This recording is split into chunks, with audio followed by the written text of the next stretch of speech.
શ્રી ગણેશાય નમઃ. રાધે કૃષ્ણ મિત્રો, અમારી યુટ્યુબ ચેનલ વ્રત સાધનામાં હું તમારું હાર્દિક સ્વાગત કરું છું. શ્રાવણ માસમાં ભગવાન મહાદેવની ઉપાસના ખૂબ જ લાભદાયક છે, તો આપણે રોજ શ્રી શિવ મહાપુરાણનું અધ્યયન કરીએ. ઓમ ત્રયંબકમ યજામહે સુગંધિમ પુષ્ટિવર્ધનમ ઉર્વારુકમિવ બંધનાન મૃત્યોર્મોક્ષે મામૃતા. ચાલો મિત્રો, શ્રી શિવ મહાપુરાણ કથાનું રસપાન કરીએ. જો મિત્રો તમને મારા વિડીયો પસંદ આવતા હોય તો પ્લીઝ અમારી ચેનલને લાઇક, શેર અને સબસ્ક્રાઈબ જરૂરથી કરજો, એટલે મારા નવા વિડીયોની માહિતી આપ સુધી પહોંચતી રહે. ધન્યવાદ મિત્રો. ઓમ નમઃ શિવાય. ઋષિઓ કહે છે કે હે મહામુનિ, પ્રણવ કે ષંડલિંગનું શું મહાત્મય છે? શિવજીની ભક્તિ પૂજાનું શું વિધાન છે તે અમોને સંભળાવો. સુત પૌરાણિક બોલ્યા કે હે ઋષિઓ, આનો ઉત્તર તો મહાદેવજી જ જાણે છે. તે છતાં હું પણ શિવકૃપાથી તે તમને જણાવું છું. પ્રાકૃતિથી ઉત્પન્ન સંસારને માટે નૌકારૂપ છે, તેથી પંડિતો તેને પ્રણવ કહે છે. પ્રપંચ નહીં અને તમારામાં અર્થ તમારામાં કોઈ પણ પ્રપંચ નથી. આ પ્રણવનો અર્થ છે જે મોક્ષદાતા છે, તેથી જ તેને પ્રણવ કહેવામાં આવે છે. આ પ્રણવ સૂક્ષ્મ અને સ્થૂલ એમ બે પ્રકારના છે. એકાંતમાં તેના જપથી શિવભક્તિ થાય છે, તેના 36 કરોડ જપથી માનવ યોગી બની જાય છે. આ આકાર, ઉકાર, મકાર, બિંદુ અને નાદ સહિત તે શબ્દ કાલકલાથી યુક્ત છે. અર્થાત અ, ઉ, મ આ 3 દીપ અક્ષરો અને માત્રાઓ સહિત પ્રણવ થાય છે, જે યોગીઓના હૃદયમાં નિવાસ કરે છે. આ શિવ શક્તિની એકતા, ત્રિતત્વ સ્વરૂપ તથા સમસ્ત પાપોનો નાશ કરે છે. પ્રવૃત્તિના ઈચ્છુક હે હસ્વ, પ્રણવના જપથી કે બધા જનો પાપો સ્વયં દૂર થઈ જાય છે. નિવૃત્તિ ઈચ્છુકે દીર્ઘ જપ કરવા જોઈએ. વેદના આદિમાં બંને સમયમાં સંધ્યા વંદનમાં પ્રણવોચ્ચારણ કરવું જોઈએ. પ્રણવના 9 કરોડ જપ માનવને શુદ્ધ બનાવે છે. પછી 9 કરોડ જપ પૃથ્વીના તેટલા જ તેજના, તેટલા જ વાયુના, ગંધના જપ કરવા. હે બ્રાહ્મણો, હંમેશા પ્રણવ જપથી પ્રબુદ્ધતા પ્રાપ્ત થાય છે. પછી જીતેન્દ્રિય થઈને જે 105 કરોડ પ્રણવ જપ કરે છે, તે શિવલોકને પ્રાપ્ત કરનાર થાય છે. જ્યાં રાજમંડપ ઉત્તમ થાય છે, સ્નાન અને તપરૂપ વૃષભના દર્શન થાય છે, જ્યાં નદીનું સ્થાન છે, તેની આગળ અન્ય વૈભવનું કહેવું જ શું છે? ત્યાં નંદકેશ્વર બહાર સ્થિત થઈને પંચાક્ષર મંત્રની ઉપાસના કરે છે. મહાત્માઓનું વાક્ય છે કે શિવલોકની જાણકારી શિવની કૃપા વગર થતી નથી.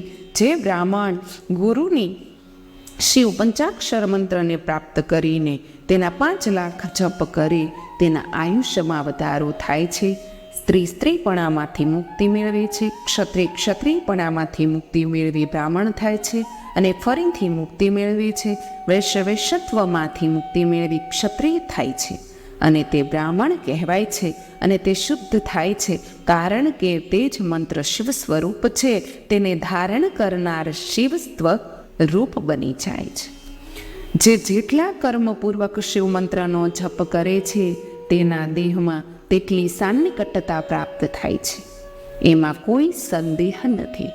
શિવ ભક્ત સ્ત્રીઓ દેવી રૂપ બની જાય છે.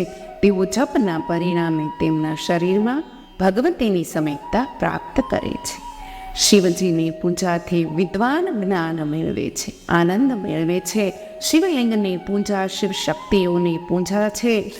જે ભક્ત ભક્તિપૂર્વક ષોડશોપચારી યુક્ત પૂજન કરે છે, તે શિવરૂપ થઈને શિવને પ્રાપ્ત કરનાર બને છે. આ અધ્યાય વેદ સંમત છે. જે આ અધ્યાયને વાંચે છે, સાંભળે છે, તેના ઉપર શિવજીની અદ્ભુત કૃપા થાય છે અને તે સિદ્ધિઓને પ્રાપ્ત કરી લે છે. ઋષિ કહે છે કે હે સર્વાર્થ ચિત્ત સૂત પૌરાણિક, આપ અમને મોક્ષનું સ્વરૂપ કહો. સૂત પૌરાણિકે કહ્યું કે હું તમને બંધ તથા મોક્ષનો ઉપાયનું નિરૂપણ કરું છું. પ્રકૃતિ વગેરેને 8 બંધન વડે બંધાતા આત્માની જીત સંજ્ઞા છે. જ્યારે આ બંધનમાંથી જીવ મુક્ત થાય છે ત્યારે તે મોક્ષ છે, અર્થાત તે પ્રકૃતિ વગેરે વશ કરે છે. જે જીવ બંધાય છે તે જ મોક્ષ પામે છે. પ્રકૃતિ, બુદ્ધિ, અહંકાર અને પંચતંત્ર માત્ર આ 8ને પ્રકૃતિ કહેવામાં આવે છે. આ શરીર તેનાથી બન્યું છે. દેહ વડે કર્મ ઉત્પન્ન થાય છે. આ રીતે જન્મ કર્મનું ચક્ર ચાલે છે. સ્થૂલ, સૂક્ષ્મ, કારણ આ 3 જ પ્રકારના શરીર છે. વ્યાપારવત સ્થૂલ દેહ છે તે ઇન્દ્રિયોને ભોગ્ય પદાર્થો આપે છે, કારણ કે જીવના કર્મો પ્રમાણે આત્માને ભોગ આપે છે. પાપ તથા પુણ્યના બંધનથી આત્મા બંધાય છે અને 3 પ્રકારના શરીરથી તે વારંવાર ભ્રમણ કરે છે. આ ચક્ર ભ્રમણને દૂર કરવા મનુષ્ય ચક્રકર્તાનું પૂજન કરવું, શિવ પ્રકૃતિને વશ કરીને રહે છે, તેથી જ તે શ્રેષ્ઠ છે. તે શિવ જ સર્વજ્ઞ, પરિપૂર્ણ તથા નિસ્પૃહ છે. તે પોતાની સર્વજ્ઞતાઓ વડે તૃપ્ત તથા અનાદિ જ્ઞાન સ્વરૂપે છે. આ મહેશની શક્તિ અનંત છે. તેમના માન સ્વરૂપ 6 ગુણ સ્વરૂપ ઐશ્વર્યને વેદ જાણે છે. આ કારણથી શિવના જ પ્રસાદ વડે પ્રકૃતિ વગેરે વશ થાય છે. પ્રતિમા, લિંગમાં અથવા ભક્તજનના શિવની ભાવના લાવી પૂજા કરવી જોઈએ. શરીર, મન, વચન, ધન વડે પણ શિવની પૂજા કરવી જોઈએ. પ્રકૃતિથી પરમ શિવ મહેશ પૂજન કરનાર પર પ્રસન્ન થાય છે. આથી શિવની પ્રસન્નતા પ્રાપ્ત કરવા શિવની ક્રિયા, શિવનું તપ, શિવ મંત્રનો જપ, શિવનું જ્ઞાન તથા શિવનું ધ્યાન એમ ઉત્તરોત્તર અભ્યાસ કરતા રહેવું. આ રીતે મરણ પર્યંત સમય ગાળવો. સુત પૌરાણિક કહે છે કે હે બ્રાહ્મણો, સાંભળો, હું લિંગાદિનું કર્મે કરી પૂજાનું વિધાન કહું છું. પ્રથમ સર્વકામનાને આપનાર પ્રણવલિંગ છે. સૂક્ષ્મ પ્રણવ રૂપ, રૂપ સૂક્ષ્મ સ્વરૂપ, નિષ્ફળ અર્થાત કળાથી રહિત છે. વળી સ્થૂલ લિંગ કલાયુક્ત છે અને પંચાક્ષર કહે છે. તેની પૂજા જ મોક્ષ છે. તેના સિવાય પુરુષાર્થથી અને પ્રકૃતિથી બનેલા અનેક લિંગ છે. પૃથ્વીરૂપ વિકારના લિંગો આ પ્રમાણે છે: 1 સ્વયંભૂ લિંગ, 2 બિંદુલિંગ, 3 પ્રતિષ્ઠા કરેલ લિંગ, 4 ચરલિંગ, 5 ગુરુલિંગ. આ રીતે 5 પ્રકારના લિંગો છે. દેવતા તથા ઋષિઓના તપથી સંતુષ્ટ થઈ તેમની સમીપ પ્રાપ્ત થવા પૃથ્વીની અંદર રહેલ બીજ તથા નાદરૂપ વડે રહેવાવાળા શિવ જે રીતે અંકુર પૃથ્વીનું ભેદન કરીને નીકળે છે, તે રીતે પૃથ્વીની અંદરથી નીકળેલા લિંગને સ્વયંભૂ લિંગ કહે છે. આ લિંગની પૂજા કરવાથી જ્ઞાનની વૃદ્ધિ થાય છે. સુવર્ણ, ચાંદી, પૃથ્વી અથવા વેદિકામાં પોતાના હાથથી આલેખેલા પ્રણવવાળા મંત્રને તથા લિંગને યંત્ર પર લખી તેની પ્રતિષ્ઠા તથા આહ્વાન કરવા. આ બિંદુ નાદમય લિંગ સ્થાવર તથા જંગમ રૂપે છે. ભાવનાથી જ તેમાં શિવનું દર્શન થાય છે. શ્રેષ્ઠ બ્રાહ્મણો દ્વારા રાજાઓએ પુષ્કળ ધન ખર્ચી વિદ્યા વડે લિંગની કલ્પના કરી મંત્રો દ્વારા લિંગની સ્થાપના કરવામાં આવે છે. તે રીતે મનુષ્ય વડે પ્રતિષ્ઠાને પામેલું પ્રાકૃતિ લિંગ છે. આનું પૂજન કરવાથી પ્રાકૃત ઐશ્વર્ય મળે છે. હું ચરલિંગનું વર્ણન કરું છું. લિંગ નાભી, જીહવા, નાસાગ્ર અને શિખાના ક્રમે કટી, હૃદય તથા મુખ આ 3 સ્થાનોમાં આધ્યાત્મિક લિંગની જે કલ્પના તે ચરલિંગ છે. પર્વતમાં પૌરુષ લિંગ છે તથા પૃથ્વીમાં પ્રાકૃતિ લિંગ છે. વૃક્ષાદિ પૌરુષ લિંગ રૂપે તથા ગુલ્માદિ પ્રાકૃત લિંગ રૂપે જાણવા. પાષ્ટિક ધાન્ય રૂપે પ્રાકૃત લિંગ તથા ચોખા અને ઘઉં પુરુષ રૂપે જાણવા. પુરુષ લિંગ વડે ઐશ્વર્ય તથા આણિમાદિ અષ્ટસિદ્ધિની પ્રાપ્તિ થાય છે. પ્રાકૃતિક લિંગ સુંદર સ્ત્રી આપે છે. ચરલિંગમાં રસલિંગની ગણતરી થાય છે. રસલિંગ બ્રાહ્મણને સંપૂર્ણ ઐશ્વર્ય તથા ક્ષત્રિયને મહારાજનું પદ આપે છે. સુવર્ણલિંગ વૈશ્યને મહાધનના સ્વામી બનાવે છે. શિવલિંગ શુદ્રને શુદ્ધ કરે છે. સ્ફટિક તથા બાણલિંગ સર્વની સર્વ મનોકામનાને પૂરી કરે છે. સુવાસિની સ્ત્રીઓ પાર્થિવ લિંગની પૂજા કરે. આ સર્વ વિધાન ભોગની ઈચ્છાવાળા માટે છે. સ્ત્રીઓને સ્ફટિક લિંગ સર્વ કામના આપનારું છે. યોગ્ય ગુરુ સહિત સંસારના સુખની ઈચ્છાવાળાએ સર્વ પ્રકારની પૂજા કરવી. અભિષેક થઈ રહ્યા પછી ભાતનું નૈવેદ્ય કરવું. પૂજાને અંતે સંપુટ પાત્રમાં રાખવું તથા ઘરને વિશે એકાંત સ્થળે રાખવું. નિત્ય ભોજન નિવેદન કરવું. નિવૃત્ત થયેલા માણસો માટે સૂક્ષ્મલિંગનું જ વિધાન છે. તેમણે વિભૂતિથી અર્ચન કરવું. વિભૂતિનું એક વિશિષ્ટ મહત્વ છે. શિવનો ભક્ત શિવ સ્વરૂપે થાય છે. તેથી સ્ત્રી પુરુષ ગમે તે હોય તેમણે ભસ્મ ધારણ કરે. શિવજીના વ્રતીને અપવિત્રતા કે સૂતક લાગતું નથી. દિવસ હોય કે રાત કોઈ પણ સમયે સજલ ભસ્મને ત્રિપુંડ સહિત ધારણ કરી જે શિવજીની પૂજા કરે છે તેને તેનું પૂર્ણ ફળ મળે છે. કારણ કે તે આ ભસ્મ લગાડેલા હોય છે. ગુરુના હાથોથી કે સ્વયં પોતાના હાથ વડે તે ભસ્મને સમંત્ર ધારણ કરે છે. તે જ સાચો ગુરુ છે, જે શિષ્યને સાત્વિક, રાજસ અને તામસ 3 ગુણનો નાશ કરી શિવનો બોધ કરાવે છે. આ પ્રમાણે જ્ઞાની ગુરુ સર્વથા પહોંચાય છે. શિષ્ય પુત્રના સમાન છે. તે જ સાચો શિષ્ય છે, જે ગુરુની આજ્ઞાને સ્વીકારે છે. તેથી તેને મંત્રપુત્ર કહે છે. તેણે હંમેશા ગુરુરૂપ પિતાની સેવા કરવી જોઈએ. જનક પિતા તો પુત્રને સંસારમાં ડૂબાડે છે, પરંતુ જ્ઞાનદાતા ગુરુરૂપ પિતા સંસારની પાર લઈ જાય છે. આ પ્રમાણે બંનેનો અંતર જાણીને ગુરુરૂપે પિતાનું પૂજન કરવું યોગ્ય છે. તન, મન અને ધર્મથી ગુરુ પણ વિશેષ જ્ઞાતા હોવો જોઈએ. અને ઘણા પ્રયત્નપૂર્વક આવા ગુરુ મળે છે. અજ્ઞાનનો નાશ કરવો તે જ ગુરુની કાર્ય છે. અને વિશેષ જ્ઞાતા ગુરુ જ અજ્ઞાનને હટાવી શકે છે. બધા જ કર્મના પ્રારંભમાં વિઘ્નનાશક ગણેશનું પૂજન કરવું. પછી બધી જ મુશ્કેલીઓને દૂર રાખવા દેવતાઓનું પૂજન કરવું. દૈહિક, વૈદિક અને ભૌતિક 3 પ્રકારના દોષો, પાપો દેવતાઓના પૂજનથી શાંત થાય છે. આચાર્ય જે પ્રમાણે કહે તે પ્રમાણે વિષ્ણુ વગેરેનું પૂજન કરે. જે જપ અને હવન વગેરેના વિધાનથી સંપન્ન હોય તેણે દાન વગેરે નિયમનું પાલન કરવું પડે છે. પ્રતિમાનું દાન પણ કરવામાં આવે છે. સુવર્ણ પ્રતિમાનું દાન દક્ષિણા સહિત કરવામાં આવે છે. સંપૂર્ણ આયુષ્યની સિદ્ધિ માટે તલનું દાન કરે છે. વ્યાધિ મટાડવા માટે ઘી પાત્રનું દાન કરે છે. દરિદ્રી હોય તો ગાયને ખવડાવે. ભૂત વગેરેની શાંતિ માટે ભૈરવજીની પૂજા કરવામાં આવે છે. અને બધાના અંતે શિવજીનો અભિષેક કરવામાં આવે. તેમને નૈવેદ્ય અર્પણ થાય. બ્રાહ્મણ ભોજન થાય છે. આ પ્રમાણેનો શાંતિ યજ્ઞ પ્રત્યેક વર્ષે ફાલ્ગુન માસમાં કરવાથી ઘણા દોષોની શાંતિ થાય છે. પરંતુ આવું વિધિ સહિત દક્ષિણા સાથે યજ્ઞ વગેરે કર્મધનના અભાવોને લીધે કરવામાં અસમર્થ હોય તો સ્નાન કરી કંઈક દાન આપવું અને 108 મંત્ર દ્વારા સૂર્ય નમસ્કાર કરવા, 10,000 લક્ષ અથવા કરોડ નમસ્કાર કરવા. આ પ્રકારના નમસ્કાર રૂપી યજ્ઞથી સંપૂર્ણ દેવતા પ્રસન્ન થાય છે. શિવ ભગવાનને આ પ્રમાણે કહેવામાં આવે છે કે હે શિવજી, આપ સમૂળ અને પ્રકાશમય છો. આપના સ્વરૂપને મેં મારી બુદ્ધિ અર્પણ કરી દીધી છે. જે કંઈ માન છે તે આપનું જ છે. હું મારી જાતને નમ્રથી નમ્ર છું. હે પ્રભુ, આપ મહાન છો. આપના કારણે મારું સ્વરૂપ શૂન્ય છે. હું આપનો દાસ છું. આ પ્રમાણે પ્રાર્થના કરી નમસ્કારપૂર્વક આત્મયજ્ઞની કલ્પના કરવી.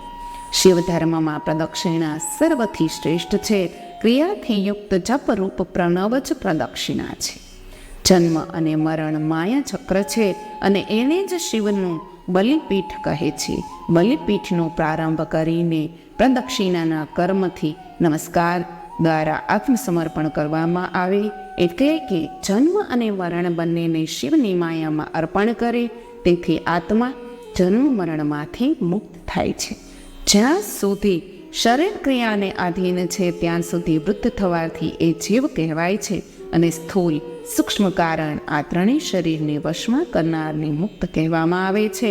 શિવ જ આ માયા ચક્રના પ્રણેતા છે. શિવજી જ પરમ કારણ છે. શિવજીની માયા દ્વારા અર્પિત દ્વંદ્વનું શિવજી જ કરણ કરી શકે છે. જ્યારે આપણે શિવ દ્વારા કલ્પિત દ્વંદ્વને શિવમાં અર્પણ કરી દઈએ છીએ ત્યારે તેનું નિવારણ કરનાર શિવજી નિશ્ચિતપણે તેનું નિવારણ કરી દે છે. હે બ્રાહ્મણો, પ્રદક્ષિણા અને નમસ્કાર શિવજીને અત્યંત પ્રિય છે.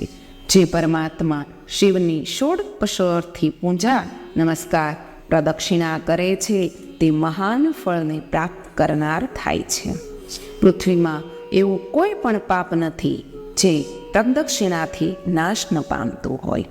જેવી રીતે શુદ્ધ અન્ન નિરોગીને જીવ હિંસાથી રહિત બની એકાગ્ર ચિત્તથી શિવજીની ભક્તિ કરી અને મૌન રહી શિવ રહસ્યનું અથાશક્ય પાલન કરવામાં આવે, પરંતુ શિવ ભક્તોમાં અવશ્યપણે શિવ મહાત્મયને પ્રકાશિત કરવામાં આવે. શિવ મંત્રના રહસ્યને શિવજી જ જાણે છે, અન્ય નહીં. શિવ ભક્ત નિત્ય શિવલિંગનો આશ્રય કરે. હે બ્રાહ્મણો, જે મનુષ્ય આ અધ્યાયને વાંચશે અથવા સાંભળશે તે શિવજીની કૃપાથી જ્ઞાનતાને પ્રાપ્ત કરનાર થશે. ઋષિઓ કહે છે કે હે સૂત પૌરાણિક, આપ દીર્ઘાયુ હો, આપ ધન્ય છો જે આપે શિવલિંગના મહિમાને સારી રીતે સમજાવ્યો છે. આપ શિવના પરમ ભક્ત છો, તેથી પાર્થિવ મહેશ્વરનો જે મહિમા આપે શ્રી વ્યાસજી પાસેથી સાંભળ્યો હોય તે અમને બધાને કહી સંભળાવો. સૂત પૌરાણિક કહે છે કે હે ઋષિઓ, આપ લોકો સાંભળો, હું તમારી ભક્તિ તથા આદરથી પ્રસન્ન છું. શિવના પાર્થિવ લિંગનો મહિમા વર્ણવું છું.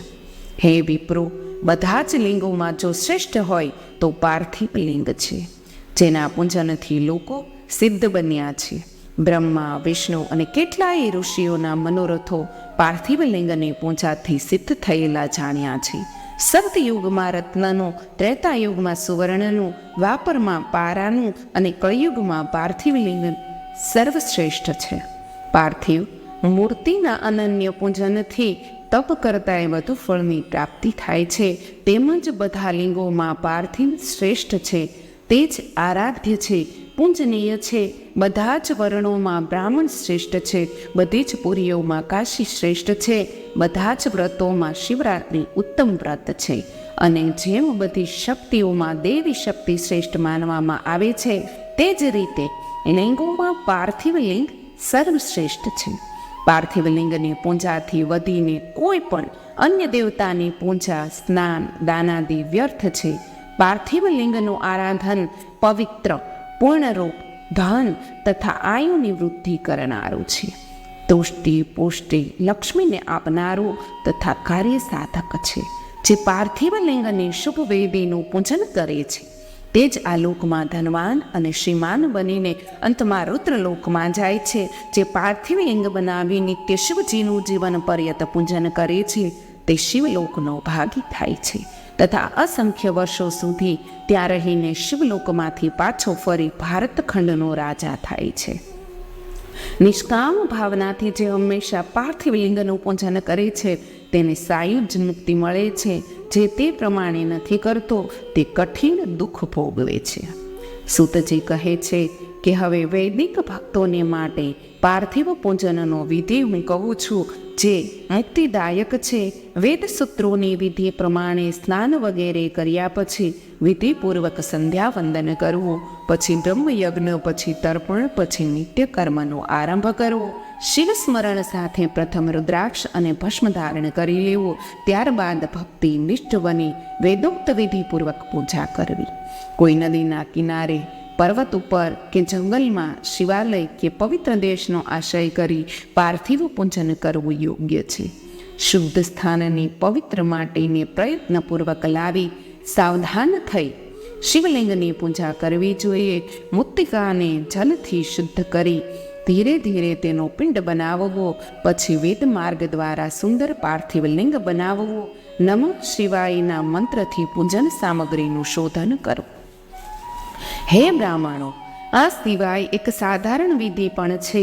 શિવના નામથી જ પાર્થિવ લિંગની પૂજા કરવી. આ પૂજા પણ સર્વ કામનાને પૂર્ણ કરવાવાળી છે. હર, મહેશ્વર, શંભુ, શૂલપાણી, પિનાકધારી, શિવ, પશુપતિ, મહાદેવ આ નામ લઈ મૃતિકા ગ્રહણ કરવી. તેને એકઠી કરી પ્રતિષ્ઠા કરવી. આવાહન કરવું. સ્નાન, પૂજન તથા ક્ષમા માગી વિસર્જન કરવું. ઓમકાર આદિમાં અને અંતે નમઃ લગાડી ચતુર્થીપૂર્વક નામ લઈ સર્વક્રિયા પરમ ભક્તિથી કરવી.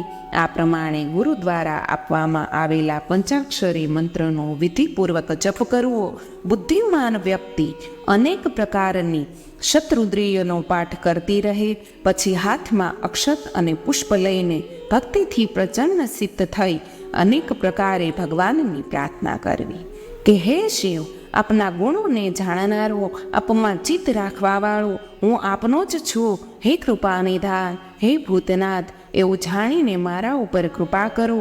હે શંકર, જ્ઞાન કે અજ્ઞાનથી મેં જે આપની પૂજા કરી છે તે આપની કૃપાથી સફળ થાય. હે ગિરીશ, હું તો મહાપાપી છું અને આપ મહાપવિત્ર છો એવું જાણીને આપની જેવી ઈચ્છા હોય એ પ્રમાણે કર. વેદ પુરાણ સિદ્ધાંત તથા અનેક ઋષિઓ દ્વારા આપના ગુણ જાણી શકાયા નથી, તો પછી હું તો શો વિષાત્મા. જો આપ જેવા છો તેવા છો. હે મહેશ્વર, હું સર્વ ભાવથી આપનો જ છું. હે પરમેશ્વર, આપ મારી રક્ષા કરો, મારા પર પ્રસન્ન થાવો. આ પ્રમાણે શિવજીના ઉપર તે પુષ્પો અને અક્ષત ચઢાવવા, પછી સાષ્ટાંગ દંડવત પ્રણામ કરવા. વિદ્વાન વ્યક્તિ ઉપર કહ્યા પ્રમાણે પ્રદક્ષિણા કરવી. પછી શ્રદ્ધાપૂર્વક સ્તુતિ દ્વારા દેવેશનું સ્તવન કરવામાં આવે. પછી ગળામાંથી અવાજ કરી પવિત્ર થઈ નમ્રતાપૂર્વક પ્રણામ કરવા અને પૂજન અને વિસર્જન કરવું. હે મુનિ શાર્દુલ, આ પ્રમાણે સવિત પાર્થિવ પૂજનથી ભક્તને મુક્તિ, ભુક્તિ તથા ભક્તિ પ્રાપ્ત થાય છે. શિવજીનો આવો ભક્ત પોતાની સર્વ કામનાઓને પ્રાપ્ત કરે છે. આ ઉત્તમ આખ્યાનથી આયુ, આરોગ્ય, યશ, સ્વર્ગ અને પુત્ર પૌત્રાદિકનું સુખ પ્રાપ્ત થાય છે. ઋષિ કહે છે કે હે સૂતજી, હવે આપ અમારા ઉપર કૃપા કરીને એ વાત કહો કે પાર્થિવ લિંગની કેટલી સંખ્યા હોય છે. સૂતજી બોલ્યા કે પાર્થિવ લિંગની સંખ્યા કામના પ્રમાણે હોય છે. વિદ્યાનો ઈચ્છુક સહસ્ત્ર પાર્થિવ શિવનું પૂજન કરે તો તેના મનોરથો પૂર્ણ થાય છે. ધનનો ઈચ્છુક 500 અને પુત્રનો ઈચ્છુક 1500 તથા વસ્ત્રોને ઈચ્છાવાળો 500 પાર્થિવ લિંગને બનાવી તેનું પૂજન કરે. મોક્ષનો ઈચ્છુક 1 કરોડ, ભૂમિનો ઈચ્છુક 1000, ધાનનો ઈચ્છુક 3000, તીર્થની કામનાવાળો 2000 અને આ જ પ્રમાણે જેવી જેની કામના તે પ્રમાણે વેદોક્ત વિધિથી તેટલી સંખ્યામાં પાર્થિવ લિંગની પૂજા કરવામાં આવે. પાર્થિવ લિંગની પૂજા કરોડો યજ્ઞોનું ફળ આપનારી છે તથા કામાર્થી મનુષ્યને ભુક્તિ અને મુક્તિ આપનારી છે. તેનો સમય લિંગ પૂજા વગર જ જાય છે તો મહાન દુરાચારી અને દુરાત્મા છે. તેની મહાન હાનિ થાય છે, કારણ કે એક બાજુ બધા જ દાન અને વિવિધ પ્રકારના વ્રત છે, તીર્થ નિયમ છે અને યજ્ઞ છે, અને એક બાજુ લિંગની પૂજા છે. કલિયુગમાં અને લોકોમાં લિંગ પૂજા જ સર્વશ્રેષ્ઠ કહેવાય છે. તેના સમાજ બીજું કંઈ જ નથી.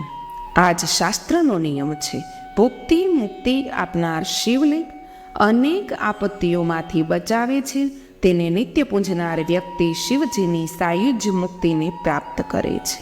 શિવ નામમય લિંગની પૂજા મહર્ષિઓએ પણ કરવી જોઈએ. 4 આંગળ ઊંચું વેદીયુક્ત લિંગ ઉત્તમ કહેવામાં આવે છે. તેનાથી અર્ધું મધ્યમ તથા તેનાથી અર્ધું અધમ છે. તેનું પુણ્ય મળતું નથી. વિદ્વાન વ્યક્તિ ઘણા ઝાડામાં ફસાયા વગર એકમાત્ર લિંગની પૂજા કરે, કારણ કે લિંગાર્ચનથી સંપૂર્ણ સ્થાવર જંગમનું પૂજન થાય છે. સંસારથી તરવા માટેનો આના સિવાય બીજો કોઈ ઉપાય નથી. બ્રાહ્મણ, ક્ષત્રિય, વૈશ્ય, સ્ત્રી તથા અન્ય બધી જ જાતિઓને શિવલિંગની પૂજાનો અધિકાર છે. બ્રાહ્મણોએ વૈદિક માર્ગથી પૂજન કરવું. દધીચી, ગૌતમ વગેરે બ્રાહ્મણોના શાપથી દુગ્ધ ચિત્તવાળાઓને વૈદિક કર્મોમાં શ્રદ્ધા હોતી નથી. જે કોઈ વેદ સ્મૃતિના કર્મ માર્ગનો અનાદર કરી બીજાના કર્મનું આચરણ કરે છે તેને સંકલ્પની સિદ્ધિ મળતી નથી. તેણે તો ભગવાન શંકરની અષ્ટમૂર્તિનું આરાધન કરવું તે જ યોગ્ય છે. પૃથ્વી, જલ, અગ્નિ, વાયુ, આકાશ, સૂર્ય, ચંદ્રમા અને યજમાન, આ 8 મૂર્તિ પૂજ્ય છે. શર્વ, ભવ, રુદ્ર, ઉગ્ર, ભીમ, ઈશ્વર, મહાદેવ, પશુપતિ તેમનું મૂર્તિ દ્વારા પૂજન કરવામાં આવે. દેવકર્મ રાત્રિના સમયે ઉત્તરાભિમુખ થઈ કરવું. આ પ્રમાણે પવિત્ર બની શિવ પૂજન કરવું. શિવજીની આગળ પૂર્વ તરફ ન બેસવું તેમજ પશ્ચિમ તરફ ન બેસવું. શક્તિ સહિત ઉત્તર તરફ ન બેસવું તેમજ પશ્ચિમ તરફ ન બેસવું, પણ ઉત્તરમાં બેસી પૂજન કરવું. સાથે જ ભસ્મ અને રુદ્રાક્ષની માળા વિના, બિલીપત્ર વિના જ્ઞાની માણસોએ શંકરનું પૂજન ન કરવું. શિવજીના પૂજનમાં ભસ્મ ન મળે તો મૃતિકાથી જ લલાટ પર ત્રિપુંડ કરવું. મિત્રો, આવી જ રીતે વિદ્યેશ્વર સંહિતાના 17 થી 21 અધ્યાય અહીં સમાપ્ત થાય છે. ધન્યવાદ.